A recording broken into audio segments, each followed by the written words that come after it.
What is going on, buddy? Welcome back to All Things Film. Today I'm here with my review of Fear the Walking Dead Season 4 Episode 15 titled I Lose People.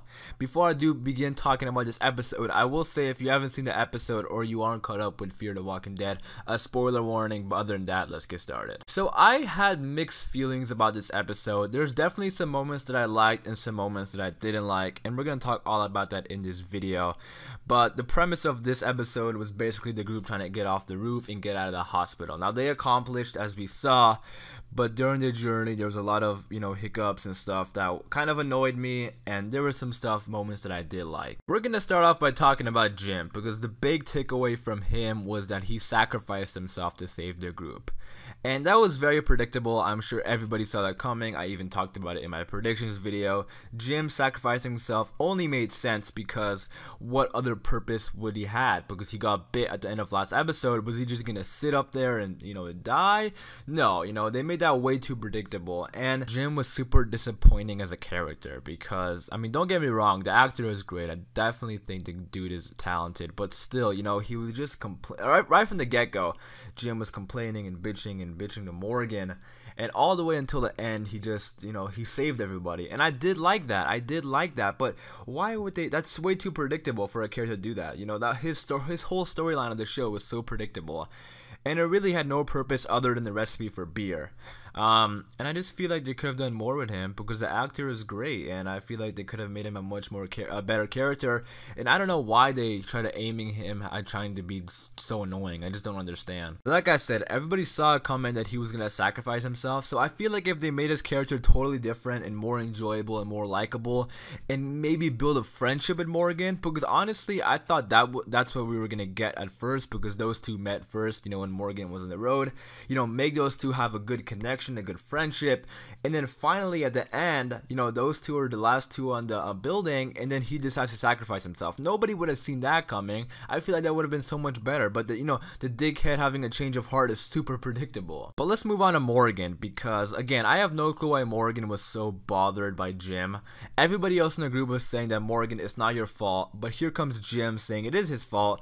So I don't know why. I mean, Morgan, I guess, is a super sensitive guy because he was truly hurt by what he did, or what he thought he did to Jim, and it's not his fault. If anybody thinks it's really his fault, it's not, because Jim is a grown-ass man. He could have done anything he wants. He didn't have to go to the hospital. He couldn't fight a walker. It's not Morgan's fault that Jim died. But let's talk about Morgan's rescue, because I did like that. Now, it was a bit corny when everybody slowly came on the walkie-talkie, one by one, and said, everybody came together to help Morgan. It was a bit corny and cheesy, but I still enjoyed it because I love Morgan. Morgan is one of my favorite characters, so seeing everybody come together and save him, of course I'm gonna like that. So I did enjoy that, and seeing the group come together and help each other, I love that. And I also did like the moment in the end when they were all in Al's van, and they were coming up with a name for Jim's beer, and Sarah, I think, said like Jimbo's Beer Boats or something like that, and everybody started like laughing. And I mean, I like those family moments in The Walking Dead, so I did enjoy it when the group was all together. A couple other things that I want to talk about, and that one of them being John and Strand's escape off the island, because it's super frustrating how they had such an easy escape, but they were literally stuck on that island basically the whole second half. Like, that gets me frustrated because they could have progressed the story so much more. And then, I mean, even the way they escaped though was a little weird, and this might just be me, but I remember when John and Strand built a boat and then the boat got destroyed from the alligator, they started swimming back. Their feet weren't touching the ground. Like, they weren't like, trying to get back, but like running, through the water. They were like full on swimming. But then Al's truck just easily drove past it. So how deep exactly is that water? I mean, I don't know. I feel like I could have missed something, but it just didn't make any sense how easy that car went through the water. But I don't know. That car is a monster though, so maybe that's why it makes sense. But it is what it is. John and Strand though, I will say, I really do like these two characters. Like, I really do. And I think a lot of that has to do with the actors, because whenever they're on screen together and they have dialogue and they're communicating, I just, it's really fun to watch that, because I think, the characters are really really entertaining. So I really hope, you know, whenever they do this ultimate merger, and if they do it, I don't know how many characters they want to bring on to The Walking Dead. If they do that, all I'm saying is that I really hope Jon and Strand are going to be there, because I do like those characters. So I like it when the group is all working together, but sometimes, you know, when you think about the individual stories this season, some of it's super disappointing. Like Luciana, for example. Like, what even happened to her this season? Like, yeah, she lost Nick, and I really wish it had a much bigger effect on her. And Lucy's character is just pushed into the background, and she just has, like, you know, 1-2 words, or like 1-2 sentences every couple minutes. You know, I feel like she had that episode of her helping Polar Bear, but other than that, that's it. You know, I feel like there was nothing there for Lucy this season. It was super disappointing. Also, I feel like Fear the Walking Dead right now is having a bit of trouble, like, balancing the characters, because, and I'm worried The Walking Dead is gonna do this too, because the group is getting bigger on that show.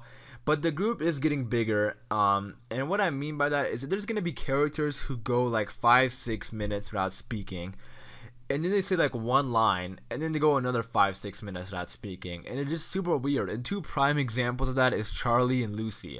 Charlie especially, because, you know, she doesn't talk that much, and then like every couple minutes she has like one line, and it's like the most standard line ever. She's like the characters who go a while, and it's not just Charlie, but like the characters who go a while without talking, they end up saying like the most standard line ever, like, where is she, or like, what happened, like, what are you doing, like the most standard stuff ever. And that's just super weird for the character, and I feel like the characters are just getting pushed into the background, and I feel like they need to do a better job, you know, balancing the characters. But at the end of the episode, the crazy lady Martha, she escaped. So next week is the season finale, which I'm excited for, but also I really hope Fear sends us into a different direction.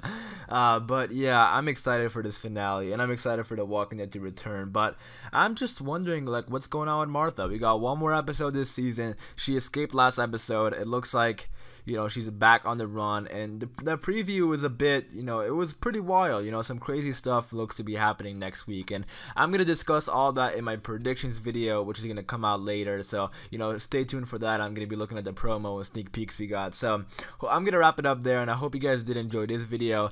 Again, you know, mixed feelings for the episode overall. There was definitely some moments that I liked and some moments that I didn't like, but for the most part, the back half of season 4 has been a disappointment, which I really hate saying, but that's what it really is. But in the comments down below, you be sure to leave your thoughts and predictions and opinions and reviews of the episode. And thank you guys for watching. For daily Walking Dead and Fear the Walking Dead videos, be sure to subscribe. It's been All Things Film, and until next time, peace.